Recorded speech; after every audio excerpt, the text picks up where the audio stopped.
Welcome back, America, to another episode of the Yuckie podcast. Joining us today is Kelsey Jones, not Donovan. I've been saying that all day long. That's okay. Kelsey, welcome to the show. Thank you. Thanks for having me, guys. We've literally, so once we invited you on, we're like, Kelsey Donovan's coming on. Crap, that's not her name anymore. I've been practicing for literally the last 2 hours. Well, it's okay. In real estate, I still go by Kelsey Donovan because we ran some SEO analysis, and turns out if I was Kelsey Jones, you really wouldn't be able to find me because there's like 60,000 realtors in Arizona. So, all right. Yeah, so Kelsey Jones puts me at the bottom of the list. So in terms of real estate, it's still Kelsey Donovan. All right. Well, See, there you go. I should have let it with Donovan. You should have run a Dang it. You should have run a test on your name. How many Jake Morrows do you think there are? Like 7. Most likely. I think 3 or 4 Jake Browns went to PV while we were there. Oh yeah, Jake Brown, undiscoverable, which is good and bad. Yeah, God, that's the greatest thing anyone said. Nobody knows about me. It's not important. Oh, man. Well, welcome to the show. Thank you so much for joining us. We were chatting a little bit before we started recording, and there's like 2 things that we're very excited about. One, this is the first episode without headphones, so like we're doing something new. Don't know what to do with our hands right now. Just for Kelsey, because obviously the glamorous hair couldn't get messed up. So same for the Jakes. And the second thing is we haven't seen each other in quite a long time, actually. Years. I honestly don't even know. Maybe 10 years, I feel like when I reached out, I had to reintroduce myself. Like, hi, I'm Jake. You probably don't know me. We went to high school together once. Here's an old photo of me. Does this look more familiar? Please reply. Right. I'm not a creepy. Yeah. Here's a photo of me in your parents' house. Right. Hopefully you remember me. Right. We used to hang out once. Please don't call anyone. This is weird. Oh, gosh. So it's been a very, very long time, but there's a lot of cool things that you're doing with your life these days, right? And you kind of mentioned real estate. And we've been trying to get somebody who does real estate because Jake's brother David does not want to do it with us. Oh, we make eye contact. Jerk. So we actually have a lot of questions we want to ask you, and hopefully there's other people that want to listen too. But before we kind of get into like the business side and where you're kind of doing, where you're progressing, one of the questions I like to ask people who knew us previously as like Jake's or Jake Squared or, you know, the crazy kids that would run around with us. Yeah. What's one of the first like memories you have of an introduction as to like Jake Squared? If you don't mind sharing a story. If you can even think of one. We are pretty forgettable. I can think of one, but I don't really like it. So go to the second one. Go to the second one. Second story then. Something that doesn't make us look so bad. Go ahead and share the time that I think my mom was out of town. Does your mom know about this? Oh yeah, she knows about everything now. Yeah, she knows about everything. My mom was out of town, and so what do you do as a high schooler when your parents are out of town but throw a party, right? And so I had a party, and not me. You know, the whole oops. Yeah. And the whole Motley crew came, and you guys came, and I think we just had way too much fun, and played beer pong and all that jazz, and that was probably my both favorite and least favorite memory with Jake Squared. But also just back in the day going to Cracker Jacks, which is no longer there. Sad. Oh my gosh, that's a memory. True. Just Cracker Jacks alone is a memory. Yeah. Dang. We all grew up going to Cracker Jacks, right? That was the spot, yeah. Right. That was the spot for so many years, and it's probably a good thing, let's be honest. But it needed to be torn down, but still a little nostalgic. Dang, that's crazy. Yeah. It truly is. I mean, you're talking over 10 years. Oh, yeah. Easily. Are we old? Are we old? I think we might be old. I think we just figured it out. Nope. Now we know what's wrong with us. We're just old. I'm in denial. Man, isn't that like stage 1, I think? Denial is stage 1? Well, because we didn't even have a 10-year reunion or everything for high school because of COVID. So we're not really old yet because we haven't had it doesn't count. It doesn't count. Yeah, for sure. Oh, we got some bass in the back. That is your painter. You can hear everything without headphones. Your painter. My painter is leaving, and he has like 12 subs in the back of his Tahoe. Cool. And so it just shakes the buildings. Yeah. Cool. Yeah. No. It's not. I'm going to go yell at him. You probably should.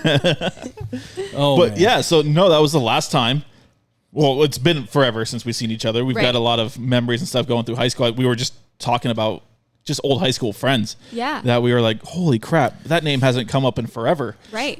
Shout out Bethany Snook. Yeah, Bethany Snook. Bethany Lepley. Her name has also changed. Oh, damn it. It's not Snook. It's Lepley. You're always what the heck? To me. She's people always changing their last names. I know. Gosh. Oh, we didn't change our last names.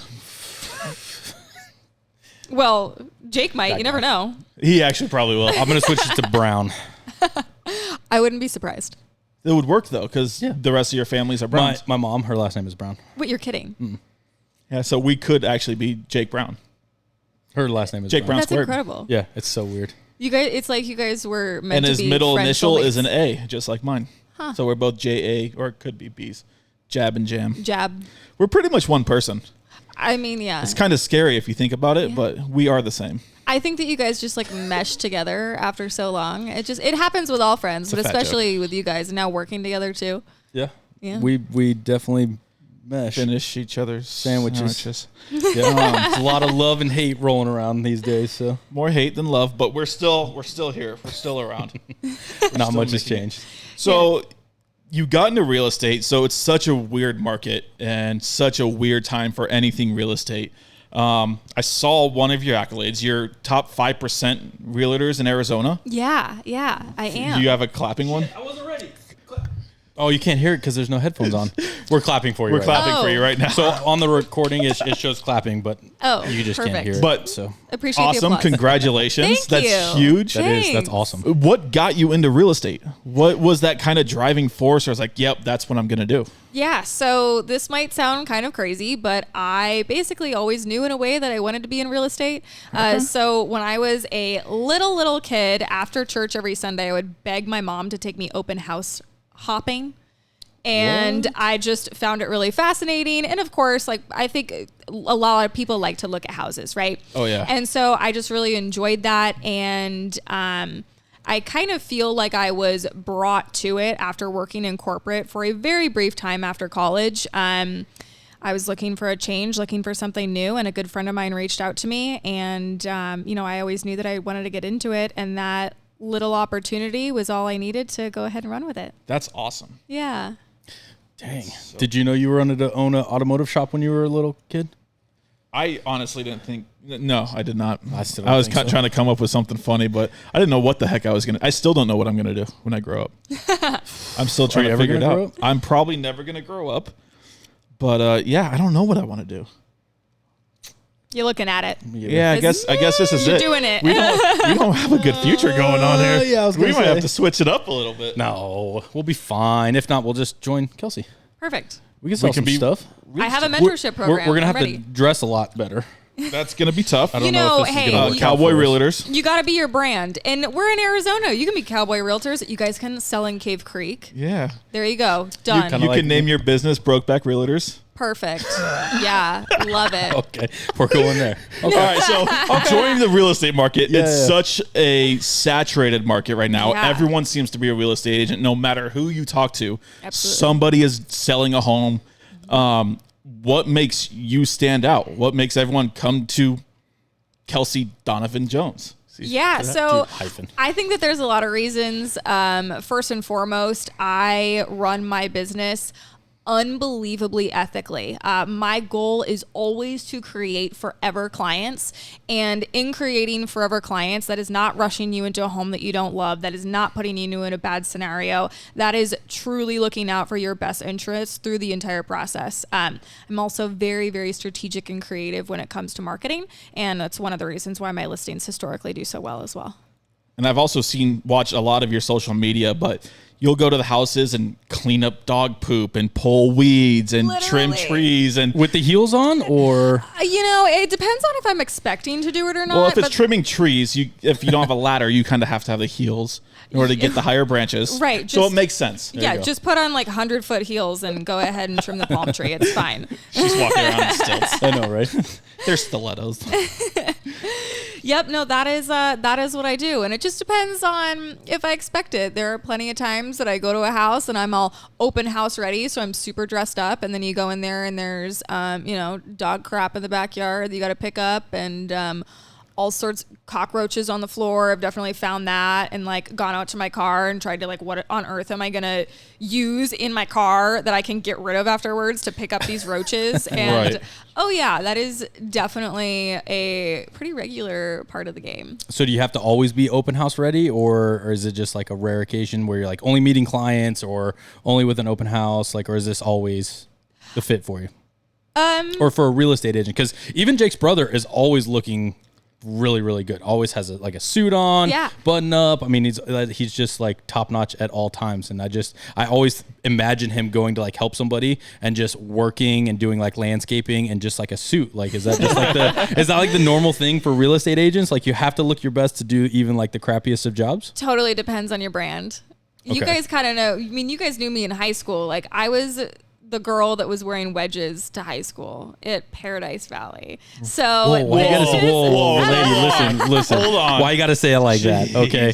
It was an all right school to go It was to. okay. It You still know, is it an was all a right good school. time. It was Yeah. a good time. So it's sure. fine. Paradise Valley. Yeah, right. But Shout yeah, out, so I would, PV. I think that you dress with your brand, right? And if you want to go sell houses in Cave Creek and this is who you are and that's your brand, We're in. I mean, better to be yourself than to, dress like somebody you're not, right? I guess maybe if you're No, not 100% though. Jake's over here. Jake's over you here. know- Like maybe I should put on a collared shirt every now and then. I don't know. It's not really I mean, me, though. I always imagine myself when I was at this age, like, oh my gosh, when I'm 30, I'm going to be dressed in suits. I'm going to look so good every single day. Like, I'm going to be the guy who just looks like he runs $1 billion company. And then we walk around in boots and Yeah, literally, this is us dressed up. This is our dress boot and our work boot all in one.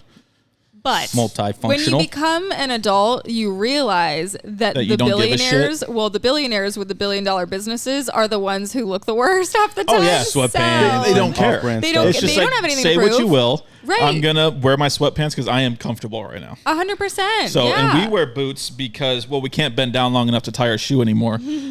Just, age and weight. So boots are just easier to pull on. Yeah. So, Yeah. and we're always ready for an event I get it. I'd be or if riding horses. perfect. We're just walking on the We're concrete. just walking on concrete. We're the city slickers of the world. Oh my god. We are. We're total posers. See, I'm either Crocs or high heels. There's not really an in between. But Okay. big Crocs girly over here. Yeah. Huh. I don't, is that a okay? I don't know. I was thinking trying to think if I have don't any know why. Crocs. You obviously I do. Crocs. They have David got fur you in them. some. They're for my camping trips. Yep. I either wear Ooh. cowboy boots or Crocs camping, and Crocs it's usually with fur? Walmart. Game They're changer. fake Crocs.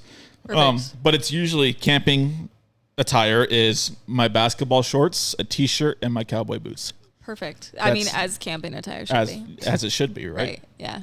I'm ready for anything. Horse shows up, I'm riding off into that sunset. In the basketball short. You're ready for a basketball game too. You Go dunk on never somebody. know, right? You never know when a game's gonna break out.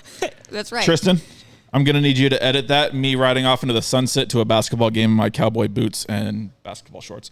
Thank you. Can you do that? Got that? Okay. Like it's nothing. Like it's no problem. Doesn't even All right. care. You're not even interested. He doesn't. He's like, you guys are such idiots. So I know that there's always the same questions that I'm sure people ask you about being a real estate agent. And I was trying to come up with like really unique ones, but at the end of the day, I guess some of the basic questions was something that like everyone seems to always answer a little bit differently. Right. So I bought my first place in 2020. Very lucky to have Jake's brother help me out, and it was by far the best experience I've ever had. And again, it was my only experience, so I don't know if it was, how to really like compare it to something else. But after speaking to so many people, like there's a lot of goods and bads that real estate agents don't do. Mm-hmm. For somebody that is first starting out, never had a real estate agent, and maybe doesn't want to go to somebody they know, what's like a good couple of questions for an introduction into like, how do I know if this real estate agent is good for me? What's something that you would suggest? Yeah. So I think reading reviews is, I know that that's not necessarily a question you would ask an agent, but I would absolutely ask my agent if they can send me to a place where I can find reviews on them, or just, of course, a simple Google search myself, because nothing is a red flag and bad is a red flag as well. Mm-hmm. Also asking them what the expectations on the hours that the agent works or the hours that the agent will respond. I think that's a super big deal. Just because, like, for example, I can't tell you the amount of times of that I call an agent and they will say, if you are calling me after 6 p.m., I will respond the next business day. Oh or my if gosh. I do not work Sundays. So if it is a Sunday, I will call you on Monday, which Damn. I respect boundaries. But it's money floating away from you. Right. Well, in deciding what agent you can work with, let's say, you work Monday through Saturday. You don't want to decide to work with an agent who doesn't work Sundays, because that's going to be pretty essential for you. Yeah.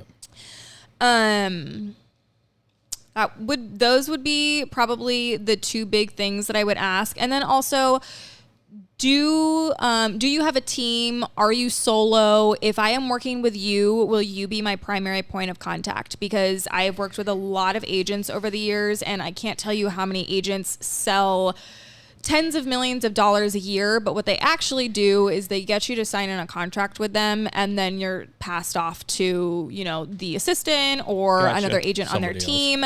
And so I think it's important to really know who you're working with and feel like they understand you, are listening to you, and that you just align with them, and that you're going to spend a lot of time with them so that you get along with them, trust them.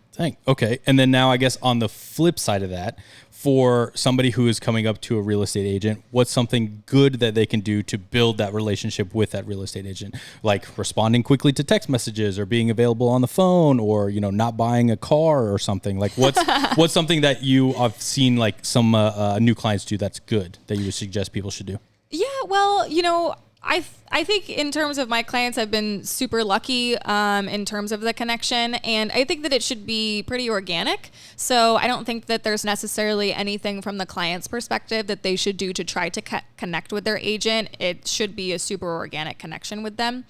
But yes, don't go buy a car in the middle of shopping for a house. Don't use your credit while doing any of this. Right. Don't close out an old credit card. That's one I see a lot. Don't change jobs, even if you're getting paid the same, even if you're in the same industry. Don't change jobs after getting pre-qualified. So things like that first-time home buyers might not be aware of. And one of the things that I do with all of my clients, but particularly my first-time buyers, is I do a buyer consultation with them, where we go over all of these things, and then I recap it in an email as well, just so that if you're up at 3 a.m. and you're like, oh my God, did I forget to do that thing? Or did I accidentally, sign up for a store credit card? Then you can always pull up my email and, refer back to those things, even if it's at 3 a.m. Nice. That's good. And that was one of the good things that David did, his brother, is the communication and just basically laying out like what I needed to accomplish was bar none, compared to anyone else, or like the stories that I hear from other people. Yeah. I'm so surprised how like communication sounds so simple between two people, but like if it is not there, I mean, it is a horrible experience. And I would assume for both sides, not just like a client, but also for somebody in your position. Yeah. Well, and I think what happens a lot, and we're all probably guilty of this in whatever job we have. If you are very far along in your job and you've been doing it for years, where it just kind of becomes like second nature to you, I think that a lot of times we forget what it was like in the beginning, right? So if I'm throwing out verbiage and all of these acronyms that we have in real estate to my first time buyer, no wonder they would feel like I wasn't communicating well, right? They would be lost the entire process. So I think it's really, stepping back and making sure that you're explaining things in a way that a first-time buyer who has never done anything pertaining to real estate can understand. Well, it's such a big move in your life. So exactly, especially for a first-time home buyer, you're looking at all these numbers, and it's just like, what am I doing? Right. Instant buyer's remorse. Is this person taking care of me? Do I even know what I'm doing? Right. Looking at. So there's a lot of things going on in your head where you're not thinking straight anyways. Right. Yeah. And especially when you're purchasing for a primary residence, like for you to live in, it's a logical and an emotional decision as well. So there comes a ton of anxiety. Yeah, I don't feel like I had a choice in my house. I think we looked at like 15 houses when we bought, and then maybe even more. And then we walked out the door, and before my wife and I even talked, she's like, "We'll take it." And I'm like, "Wait, hold on. Like, we want to talk about it. Where do we sign?" I'm like, "Oh shit, we're in it. We're done. We're screwed." It sounds like me with my husband. But it ended up working out. We still live in the same house. Great house. We absolutely love it. Good. It's time to upgrade, but right. But it's never the right time, is it? for buying a house. Everyone always has the excuse of prices are too high. Interest rates are too high. What were the other things? Is it a seller's market? Is it a buyer's market? What is it? What do you say to people that say it's not the right time? The prices are going to go down next year. The interest rates are going to go down. Yes. Are they ever going down? I tend to lead with data rather than leading with persuasion or opinions. I tend to present the data and present the pros and cons of the market, right? So I'm not here to tell you is right now a good or bad time to buy. I'm here to tell you this is what you can expect right now in this market, and this is what we have seen in the past market, and this is what you may be able to expect in the future market according to this data, and this data cited here. So trying to lead people from more of a factual approach than a persuasion approach.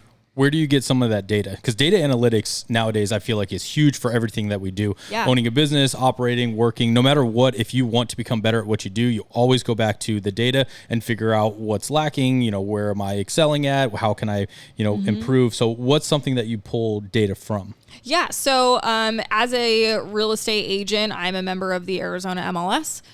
So I can pull all of that data from there. I'm also a member of the Cromford Market Index, which is basically analyzing local data from the MLS on a very, very high level. So I'm a member of that, and I can easily look up very specific information, even down to like if you were to tell me that you lived in 85027 and you lived in a 2,000 square foot house, I would be able to tell you exactly what you can expect for days on market, exactly what you can expect for sales to list price ratio, if you can expect to pay concessions, and if so, how much. And I can even hone in on, the exact type of property that you have and what similar things are happening in the area. So there's so much more to a real estate agent that a lot of people just don't even know. People just simply think, oh, they're here to show me a house or sell a house or this and that. But you actually pull a lot of data, and this is the right time to do it. This is not the right time. We should only have open houses on this day between these times. So there's a lot more to it than just, put a sign in front of your house and now it's an open house. Yeah. Every single thing I do is strategic. All the time, every day.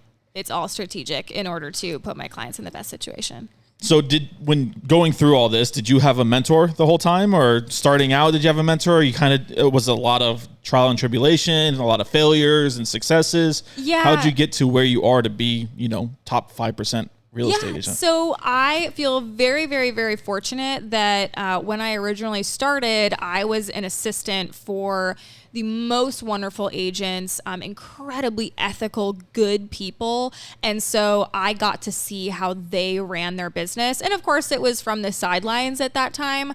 But that gave me more of an ability to implement those practices and start off on such a good foot in real estate and just take it from there. Awesome. So there's no like magic 8-ball that you just basically shook and was like, yep, buy this house. Like here it is. I wish. No, nothing. But I wouldn't be surprised if some clients didn't that way. Roll a dice, see what happens. That would be kind of funny. I don't know if I like it. Let's shake that 8-ball. Yeah, right. Maybe. I guess so. That's I guess kind of a good question. What's like one of the quirkiest or weirdest things that you saw coming out of a client, like how they select? Hold on. I said it. Check that box. Boom. Weirdest thing, I'm going to be honest. I don't want to say it just in case they watch, and then it sounds like I'm talking. We only have badly like 7 listeners. And then No, I think we're up to like 14. 14? Yeah. Oh, So Ski Pro's been really killing it with Sharon, Maddie at the warehouse, blares it. Appreciate you, guy. And then Eddie, dude. There's a bunch of people listening because of Eddie. So maybe even more than that. Okay, well, you just cut Kelsey off. I'm so sorry. It's okay. This is a conversation. That's kind of how Jake conversations go will sometimes. beat me up later, so it's fine. It's fine. I will pay for it. Let's see. I've seen a lot of quirky things in houses. I've seen a lot of quirky things in people, of course. It's hard to say it without like talking badly about them, to be honest. And we don't want to do that, right? We only talk poorly about Jake Brown, so we don't want to talk poorly exactly. about other people. So have you had, without any of your clients being mentioned, I know when we were looking for a house for Jake, because I'm his better half, I went to look at all the houses with him, as his lover.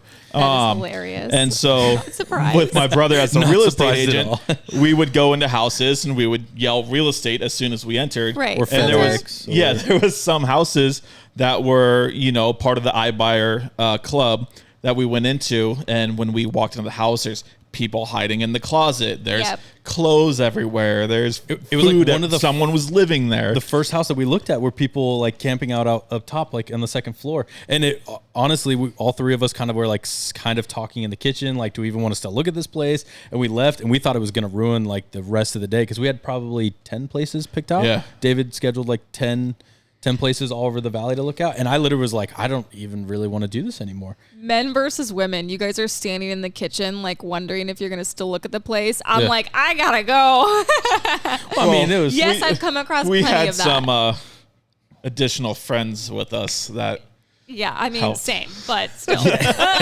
So have you run into a lot of those encounters going and showing clients houses? And what's kind of one of the weirdest encounters you've come across? Yeah, very similar to you. So like I'll walk in and I'll see like some bottles of Sutter Home wine, like the big gallon wine you can get for like $5. Oh, and my they do thought that big. goes to how we were in high school. And I'm like, oh, these high school kids like probably are in here drinking. Like that's probably what we would have done.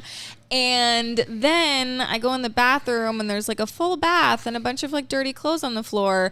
And then I go around and I see what I'm pretty sure is a crack pipe, might be for meth. I don't know. I've never done either one. I'm not really Google didn't sure. tell you, It's one of those things. And then you hear stuff in the back bedroom, and I don't really stay around long. And isn't it comical? They always have a story like, "Oh yeah, we live here, and we didn't know you guys were coming." And I just bought the place. I just bought what the guy told us. Yeah. I just bought it. It's not even for sale anymore. You guys can leave now. Oh yeah, I've definitely had squatter situations like that. Like at one of the flips that I was just involved in, when we closed on it, there was of course a bunch of stuff there. It had been vacant for a while, and one of the neighbors came into one of the open houses and started like screaming like, you guys are in my house and this is my house and you guys are breaking in, and all this crazy shit. And people are nuts. It's just in real People are estate. batshit It's a crazy. crazy world. It is a crazy world. And, I think at some point, and you guys can probably relate because you deal with a lot of people, it just sort of becomes normal to you. Right. And Which is sad. It's sad that is like, it's normal and just tamed down, and it's what you expect out of people nowadays. Right. Yeah. It's just another day on the job where you're like meeting a crazy. It's just is what it is. I just always hope I'm never face to face with them, which I'm usually not. I'm usually pretty lucky. It could be fun though. It was super fun. It's what I like to do on single Friday leg nights. takedown. Probably like fun for us, not so much for her. I don't know if the I heels guarantee would. Kelsey can take somebody down. Yeah. I don't work out for nothing. Not an There issue. you go. Do you ever get nervous about that? Going into a house kind of by yourself, or Well, yeah, of like course. what's something that you do to avoid situations like that? Yeah. So, if the three of us were to go tour a home together, the second that we walk in, I'm locking the door behind us. So like you are locked in there with me. Creepy. Creepy. Look out, people. What's creepier is, just knowing that we're in there and the door's unlocked.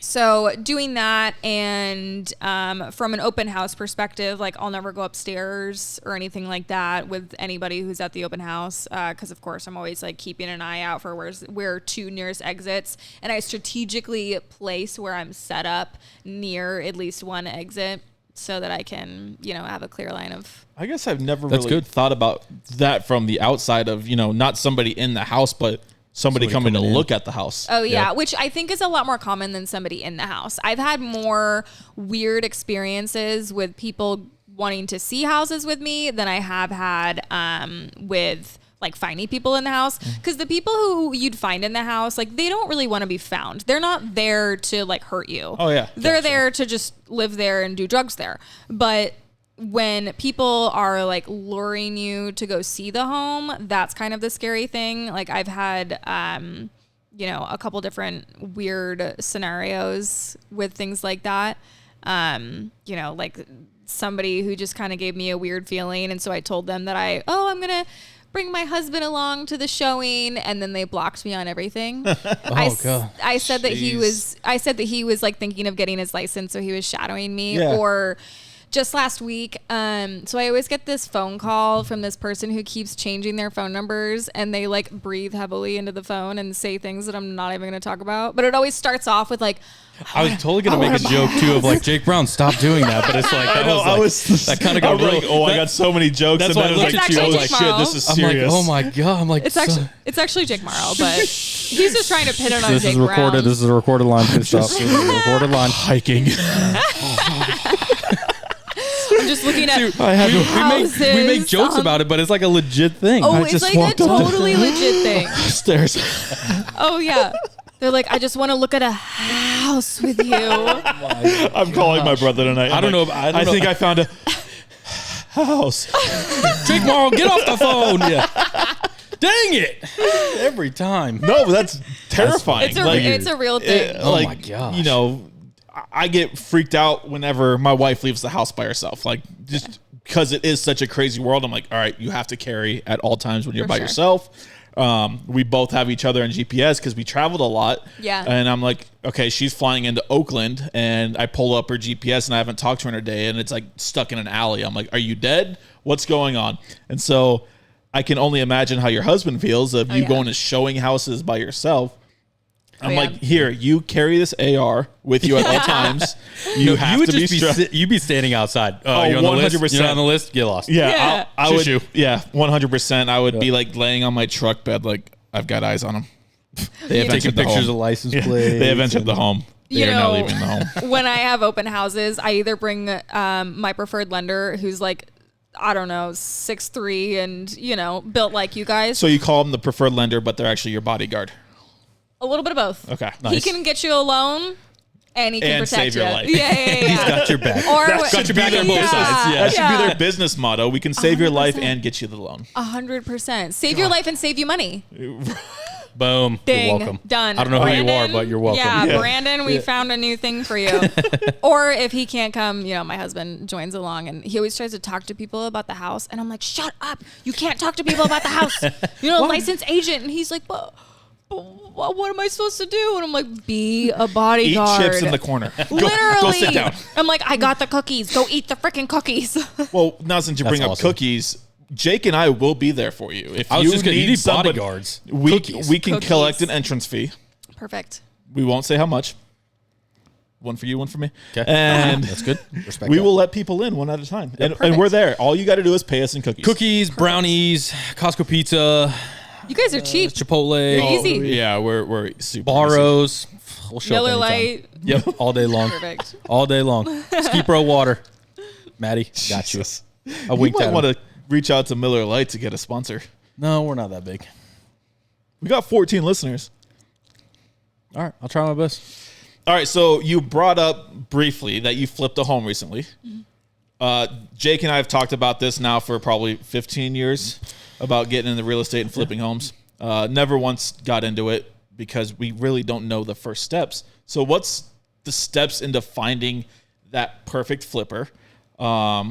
Obviously, everyone's like, get the worst house in the nicest neighborhood, but you see signs on the street corner. It's like, you know, home for sale, investment home for sale, 400,000. Homes going for sale for 500. It's like, all right, well, I know I'm going to have to put $100,000 of TI, so I'm already under on this home. So what do you look for when trying to find that flipper?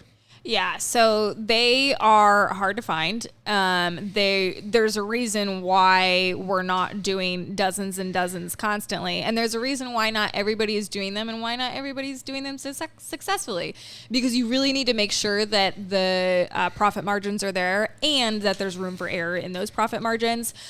So I am searching the MLS of available listings every single day. I just came across one last week that had it was for sale for $530, and even if we did a terrible job on the remodel, which we wouldn't, it had potential to resell for $750, and if we did a good job, it could have sold for $800 to $825. So it's really just running the numbers and being familiar with the market and knowing what each area can bear. Now, of course, there are wholesale properties as well, and wholesalers are like If you've ever seen those signs that say like "We buy ugly houses," Yeah. that's probably a wholesaler. So that's when, or you get the phone calls that are people that are like, "We'll buy your house," and they offer you like an insultingly low price to buy your house. Right. Probably wholesalers. And so what they do is they get you under contract, and then they shop to assign the contract to another buyer. And it's usually somebody who's in like a really, really difficult situation, who either A, unfortunately doesn't know and the value of their home and doesn't have a real estate agent to protect them, or B, you know, they're in a bad financial situation and so they're just like desperate to get out and they don't know how to do it any other way. So that's also how we can find those properties. That's how we found the last one. Okay. Is that something you do by yourself, or you and your husband, you and a partner? Yeah, so we bought into it with another couple, with a friend of ours. Oh, okay. Awesome. Yeah. That was your first one, Yes, second one? that was the first one. So yeah, and it went really And well. you enjoyed it? You would do another one? Yeah, I mean, of course there were like hiccups along the way, but I think that that's just remodeling. It's just bound to happen. But yeah, we're already searching for another one, and awesome. you know, How long did it take to flip from like the day you guys closed to the day you guys sold? Yeah, we bought it on I think June 2nd, and then I think we closed in September. Yeah, we closed in September. That seems like a pretty good turnaround. Yeah, it was about 3 months, maybe a little bit over. Is that average? Is that above average? I would say that for this market and for your first flip, that is incredibly good. Now, I have seen flippers that have done like 100 projects or 50 projects. They'll normally have their contractors that are exclusive to them. Like, you can't go work for anyone else. You only work for me. Dang. And in that scenario, I have seen people take properties that are like 2,700 square foot homes. These are not small homes, and flip them in the matter of a month versus like we took about 8 weeks to flip. So, but we ran into some things along the way, you know. Did you guys do some of the work, most of the work? Did you outsource it to everybody? Outsourced everything. Yep. Yeah. So we weren't. So really. you always know when you walk into a flipper home too. It's just like a bad flipper, one that does it. Ours was really nice. One that does it one that does it for a living, but they just try to turn it as fast as possible because nothing is completed. And it's just like, I watch, of course, TikTok. I've learned more on TikTok than I ever did in high school. I want to hate Right. social media, but then there's God, I things love You it. that learn teach so you. much, but Yeah. I watch inspectors go through homes, and it's just like, even brand new builds, and it's just like the stuff that they find now. It's just like, I don't know if I want to buy another house or Because- move into anything else just because how poorly things are done nowadays. Yeah, and I will definitely say that the homes that are built now are different than the homes that were built, 10, 20, 30, whatever years ago. Like, for example, my husband and I, our prior house that we turned into a rental was a newer build, and I felt like you could hear everything from outside. Foundation just moving from underneath you. Right. And now that we're in not an older home, but not one that was super recently built, this is especially prevalent post-COVID. Because lumber is not, lumber is super expensive. Yep. Now, like, I feel like I can never hear anything. So it's good, So don't buy a new home, is that what you're saying? I'm just kidding. Putting you on the spot. I know. Kelsey Donovan Jones says, do not buy a new home. Write that down, folks. I'm saying make sure that you buy a new home from a good builder, and make sure that you get a home. Please, for the love of God, make sure that you get a home inspection on your new build. Just because it's a new build does not mean that you don't need a home inspection. So that's actually good. So new builds, is it better to have a real estate agent with you on a new build, even though it's ground up, you're working with the contractor, you're telling them what to do? What's some of the benefits of having a real estate agent when you are looking for like a new build? Yeah, so when you walk into that new build office, the person who is in the sales office works for the builder. They do not work for you, versus when you walk into the sales office with your real estate agent has your best interest in mind. They work for you, and they're not building dozens of homes at a time to where they don't remember whether or not you chose quartz or granite or gray or tan walls. Gotcha. So definitely fighting for you is a big thing. Is there anything kind of like financially that a real estate agent can help with when it comes to new builds? Like, is there, certain like closing costs that don't necessarily are impacting you for resales? Like, is there anything financially? Yeah, so a real estate agent can definitely negotiate with new builds. A lot of people think that you can't. Like a lot of consumers think that when you walk into the new build office, the price is the price, and that is absolutely not the case. You can definitely still negotiate with new builds, and an agent is there to help you with that. Any good agent will. No idea. I know. That's really good. Until right now. What? Really? That's what the show's all about, baby. Learning something new and making fun of each other. You're such an idiot. I know. I can't help it. See, that was the learning something. I never knew that, though. I thought when I never put two and two together of, the person in the office is selling for the builder and they don't have your own interest at heart. They're just trying to make as much money as possible. So that totally makes sense. Yeah, they're hired. They're quite literally hired by the builder. So like they're a employee of the builder, DR Horton, Lennar, or whatever it is. So gotcha. And they work for the builder. Is that something that you have to get like different licensing for, or is that included in your real estate license? Nope. I can help with new builds, resale, any of that. Yeah. Do you do any commercial, or is it only residential? I do not do commercial just because it's not my expertise, and I wouldn't want to help someone with anything that I'm not an expert at. Could you though? Is it easy enough to transfer into a commercial side, or is that kind of a different? I could, but it's not my bread and butter, and it's not my passion either. There you go. Well, that's good. Boom. Yeah. Oh, I was curious. I don't know if there's certain. Surprised you didn't know that. You always see real estate agents for commercial, and then you see some for residential. I just didn't know if it was like two separate type commercial of real estate agents are the laziest people I've ever truly are the worst in my entire freaking life. 1,000,000%. But I didn't know if it was like two separate certifications, if it's all the same. You can kind of bounce back and forth. I don't know. Why are you asking me? I was asking her, and she You're said, making eye contact. She said, nodded. Look at my face. Listen to her words. Hear me now. Listen to me later. Okay. Write that down. All right. So where does this take you? What's your next steps? What's your next goals? What are you trying to do next? Yeah, so a couple different things. I kind of have my hands in a lot of pots. Obviously, as I had mentioned, we just turned our previous property into a long-term rental. So the hope is to kind of rinse and repeat that process until we can make enough passive income to where we could retire off of that passive income if we chose to. So we're on our way there, even with one property, because we did so well on that property. So that's kind of the next step in terms of personally.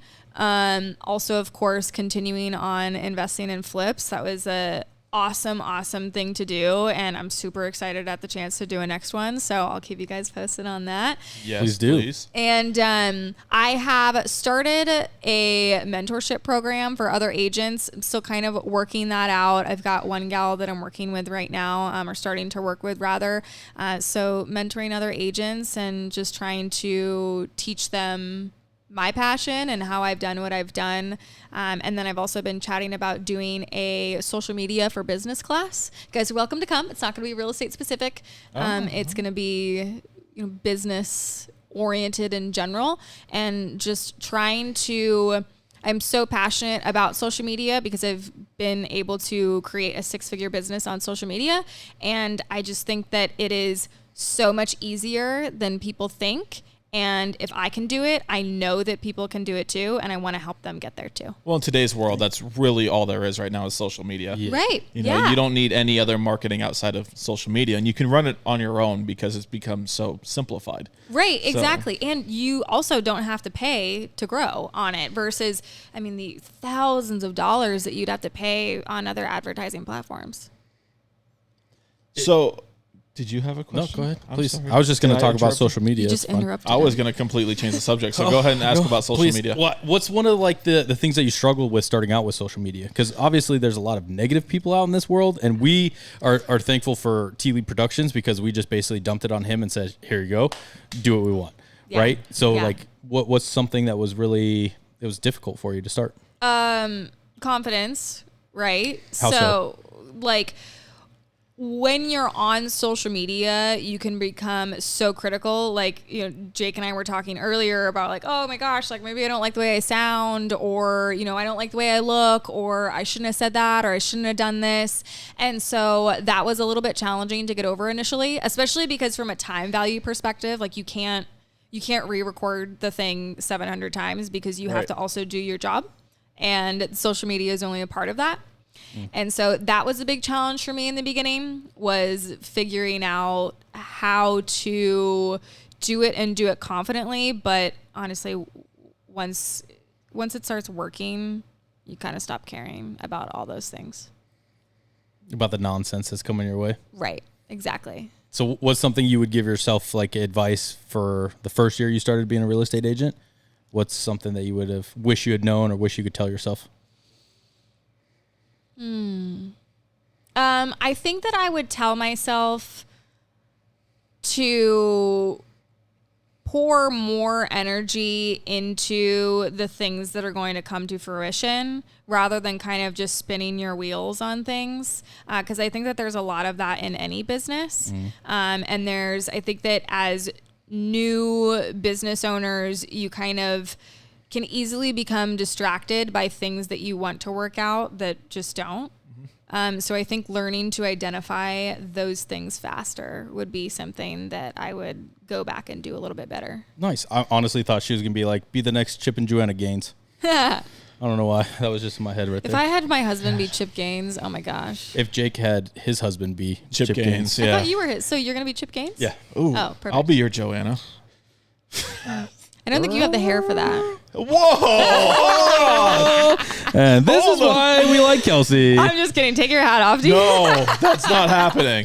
I actually, in my defense, I have not seen him. I have aged I haven't seen him a lot. I haven't seen him without a hat, so I really have no idea what his hair is like. I think the last time you saw me, I think that's when you were doing the afro. I think I that had was the like little going into afro then. that was going into. And then I met football. my wife, and it all fell out like instantly. Thanks a lot, Kendai. You know, So you're gonna take your hat off? Or? No, I do sometimes look at my husband and I'm like, I gotta stop stressing this man out. it's totally the woman's fault. I don't care what people's. It's not genetics. It all happens when you meet that freaking woman. I've got some bad news for you.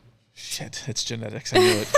Gosh, I hate my genetics. I was gonna say Kenny's gonna beat you up tonight for that She one. knows it's her fault. Okay. And this doesn't post till next week, so I got you got a week to say. like smooth it over a little there bit. you go. Why is he bringing me so many flowers? And you know, No, she doesn't. She doesn't do flowers. I would have to throw like bacon at her and here's a Love burrito. that. Oh, I love that. She's a good one. Kendi is a good one. Yep. So one of the questions I have, because obviously you're in your first rental now, Yeah. And doing a long-term lease, I've been kind of weighing out the options of doing a rental property or doing an Airbnb short-term.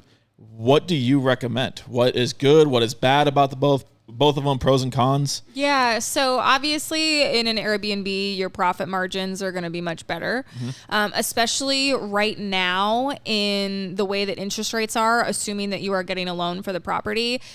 It is real hard to cash flow on a rental property right now. So a lot of my clients who are buying and getting a loan and doing a long-term hold, they're happy if they make like $100 a month.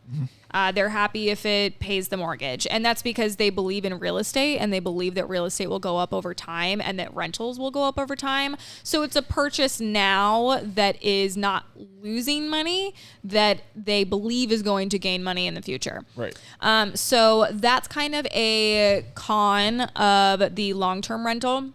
A pro of the long-term rental, of course, is that it's decently hands-off. I mean, I get a text message from my tenants every couple of days, probably about one thing or another, like, hey, can I, put a TV mount in the bedroom kind of stuff. But there's nothing that I have to do that often, so that's pretty nice. Now, and then another pro to that is once it's rented out, Hands off. you're pretty good. I mean, you can, for the most part, count on that income coming in every month. Now, for an Airbnb, it's wonderful because the profit margins are so much higher, right?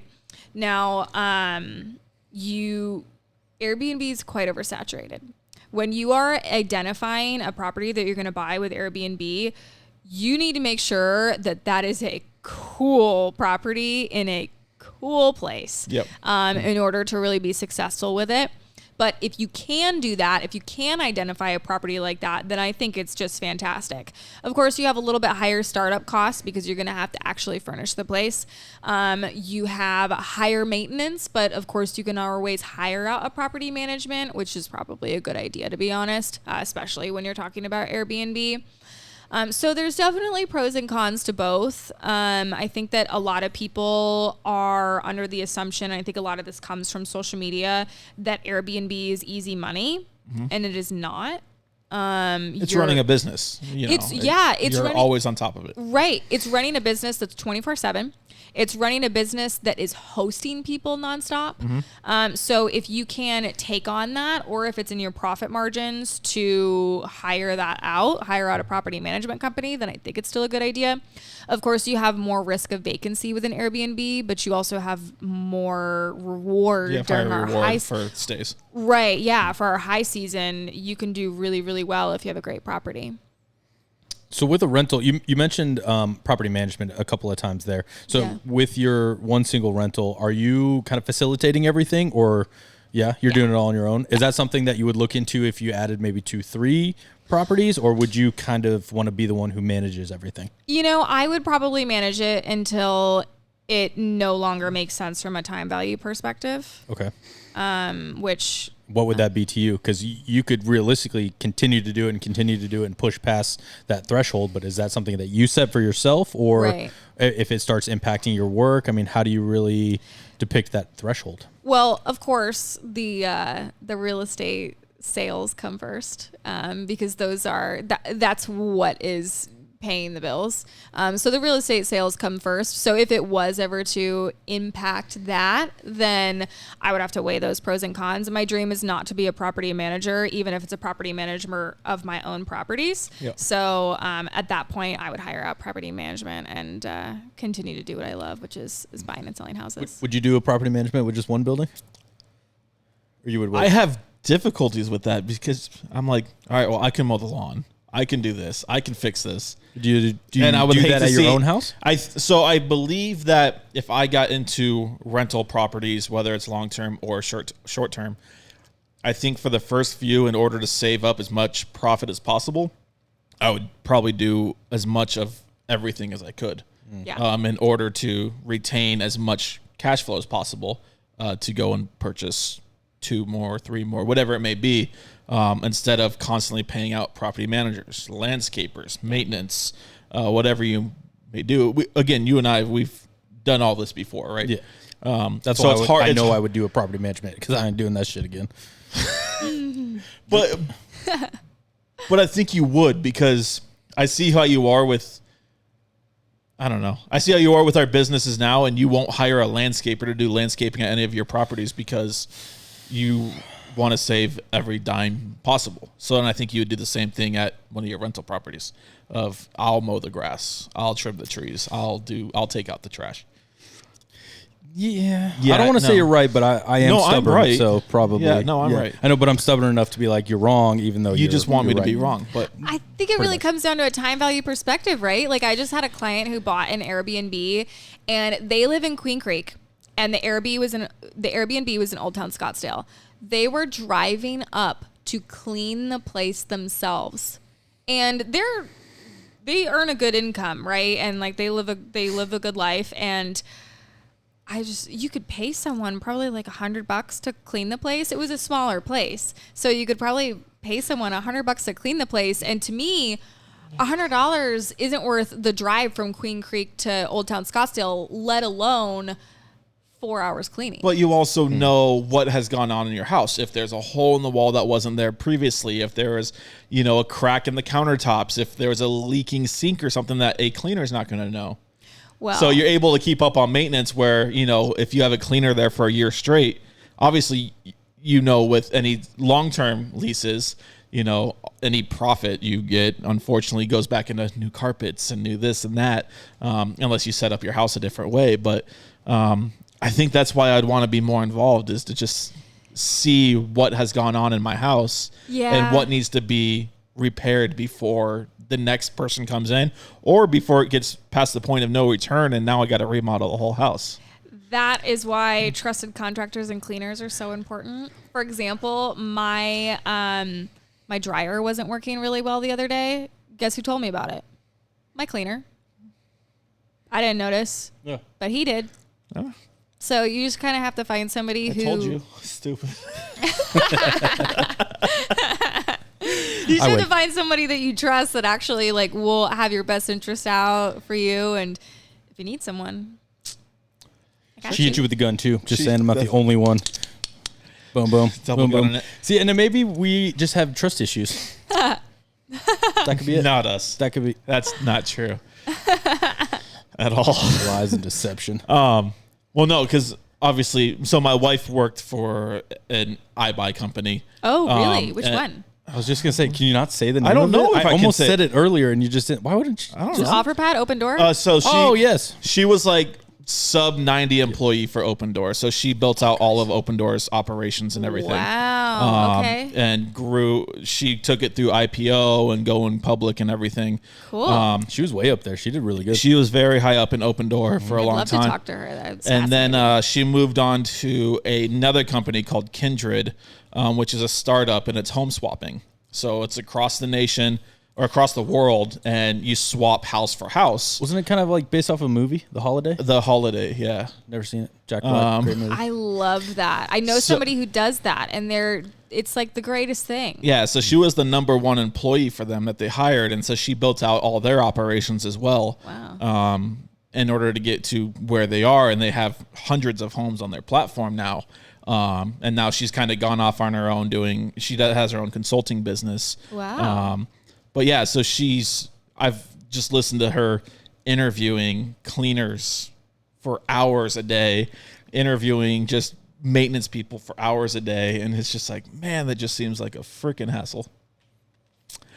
Got to get it done though. Yeah. At one point, yeah. It's hard if you're running something from all over the world or all over the nation, because then you don't have it on a referral basis. Right. Like here, I've always been pretty lucky with my contractors because it's always on a referral basis. Like literally, sometimes what I'll do if I need a referral to something, I'll send a group text out to my group of friends, or I'll send a group text out to my group of realtor friends, and then just kind of go from there. And everybody's always pre-vetted by people that I know and trust, and then I use them. Then I get to know and trust them, and then it passes on to my clients, and help their business. And that's always a big thing. We always talk about networking, and I feel like it's all about who you know, right? In any industry and life itself, which is why, we get, excited when we get to bring on somebody that we know that's kind of part of our network to share with other people that are within our network. And that's such a big thing that we trust you enough to come in and actually like have a good conversation with us and make fun of Jake Brown and, shoot the shit a little bit. And no, nothing. I have to say, it's kind of the same thing.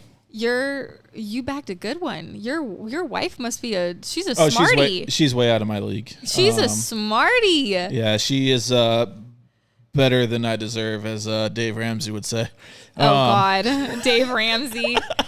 How you doing, Dave? Better than I deserve. Better than I deserve. Oh, beans and rice. No, but she's a total rock star. And so cool. She's mainly the reason that I'm at where I am today, just because she's pushed me to do better. It's always been like I'm fine doing nothing. Like I'll be a FedEx driver and do this. And she's like, no, you got to make more. No, you got to do more. You have more talent to do other things. So she's a total rock star. So she's definitely pushed me forward. Oh, I love that. That is awesome. And then there's Jake. Didn't mention me. I was going to say, so rude. Just give Kendi all the credit. It's totally fine. You've done all right. You've actually she brought put me up back. with you a heck of a lot more than I wouldn't did, be so overweight and lazy if it weren't for you. You're welcome. That's called being a good friend. I was going to Let's go work out. You're you want welcome. Side of fries? Yeah.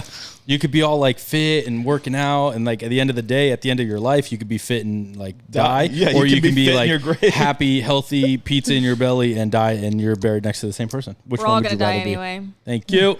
Yeah, some of us. Yeah, I just don't some of us want are to a have little to bit bigger than others. Have them build two graves. Yeah, I mean, you've already called me double wide. I don't need my grave to be double wide. Dude, maybe you'll get a discount. 2 for 1. Yeah, because they just need like a tractor to dig you out instead of somebody. Well, with, in all honesty, I'm dead. I don't care, right? Yeah. Kendi's problem. Kendi's problem. Sucker. That's what you get for marrying a fat dude. But she's gonna yell at me too, because that's been one of our things. She's like, you got to be more positive about yourself. I'm like, all right, I'm not fat. I'm fluffy. Julian will be disappointed in you. I'm big boned. So we've actually hit an hour now. I know it doesn't feel like it, or maybe it does. Kelsey's like, get me out of here. They haven't changed. They haven't changed. They are indeed the same. If there's one thing about the Jakes, they're consistent. If you're looking for consistency, we have one thing not going for us. matured in 15 years, is what she's saying. I love it. I mean, really, like if you get together with your old best friends, like, do you ever? You should see No, Bethany not and at I all. together. We're like cackling like hyenas, like rolling on the floor, laughing about something. Well, and that's what makes a friendship, right? 100%. Even this friendship, we haven't talked in 12 plus years. Yeah. But we picked up conversation right where we left it off. For sure. You know, Yeah. so it's great. But with us coming up on an hour here, do you have any questions for us? We're going to turn it over to you. What is 7. Tacos. Pineapple. 45? What is the biggest hurdle that turned into success that each of you have experienced or that you guys have experienced together since our time in early college days? Jake Brown, you want to go first? So I think my biggest hurdle that has turned into success, and maybe this is a little sappy, but being able to being able to separate the friendship of Jake and I from business, and knowing that friendship comes first. So we've talked about it on multiple episodes of, there's constant days where we'll just sit there and literally want to kill each other, but we know, hey, this is business and it needs to be separated from friendship. Once we walk out this door, we're best friends. But Love that. And that didn't happen overnight, and it didn't happen, even a month after that. I mean, it took a lot of time, and it took for us to get to a point where it was like, okay, look, if we're going to continue doing this, like, we need to figure out if it's just going to be business or if it's going to be friendship, or if we want to even separate the two. Like, it wasn't something that we just were like, hey, before we do this, let's talk about it and get into it. Sure. We never even thought we would have had to discuss something like that. And it came to a point that it was like, holy shit. Okay. I'm literally going to kill you, Yeah. or, and there we're was, gonna figure this out. again, there was many times where it's just like, and again, we have 100% different management styles, ownership styles. We may be the same person sitting here, but when it comes to business, we manage and own 100% opposite of each other. Yep. Yeah. So, at the end of the day, it's just like, why the hell are you doing this? It's just like, you have your way, I have mine, and then we'll go out and enjoy our lives outside of this. But I think that was the biggest hurdle, because I've always been about, don't hire family, don't hire friends, don't do any of that, because it ruins relationships so quickly. And everyone you talk to is just like, don't hire your best friend, don't go into business with your best friend. But there's certain boundaries that you got to establish and say, look, if we're doing this friendship, we sound like a freaking couple. I was thinking that, but you guys always do. But I'll be your Joanna. But there's or a Huckleberry. But you got to establish that, friendship is more important at the end of the day than the business is, essentially. Yeah, that's super powerful, and it's not even just from your relationship together, but just from a life perspective of, like, obviously that's a skill, and that's something that you guys will face again in your lives, whether it's with each other or in your marriage or with somebody else. That's a super powerful thing. That's awesome. What's yours, Jake?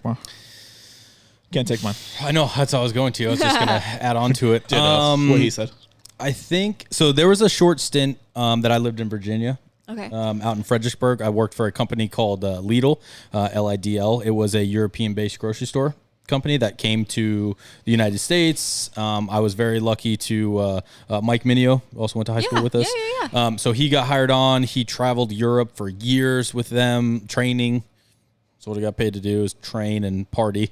But thankfully he came back to the States, and I'd been talking to him for a little bit. I don't know. I had this thing where I really wanted to go and move out and, like, just try to do something for just 6 months. Just get out of, I don't know if it was in a rut or just like a weird place. I wanted to find, I don't know. I just always felt like there was, like, more of me that I just was never really living up to either my standard or what I thought I could do as a person, or whatever the case may be. So I moved out there with the expectations to just work, like, bare minimum.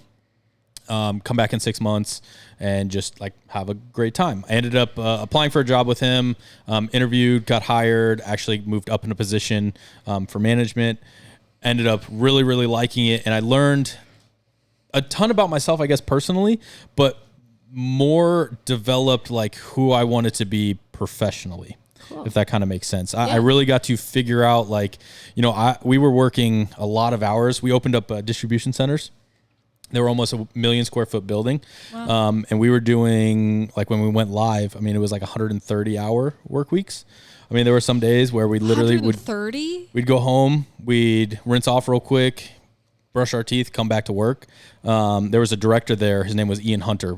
By far one of the greatest people I've ever met, who really kind of pushed me to build that professional side of me. Wow. And it was at least my belief, I know it was the same for Mike. If he was there and he wanted to represent his building and that's the job I wanted, I'm going to do the exact same thing. So if he's here, I'm here next to him. If he's out there moving pallets around and equipment, I'm going to go do that for him because that's the job that I wanted to take. So for me professionally, it was just such a big thing to really develop who I was, how I wanted to carry myself, how I wanted to conduct business as a person, which, it went for a personal reason, developed a little bit of that, and then came rushing right back home. And that's how me and Jake got reconnected with work. Kind of started working with him.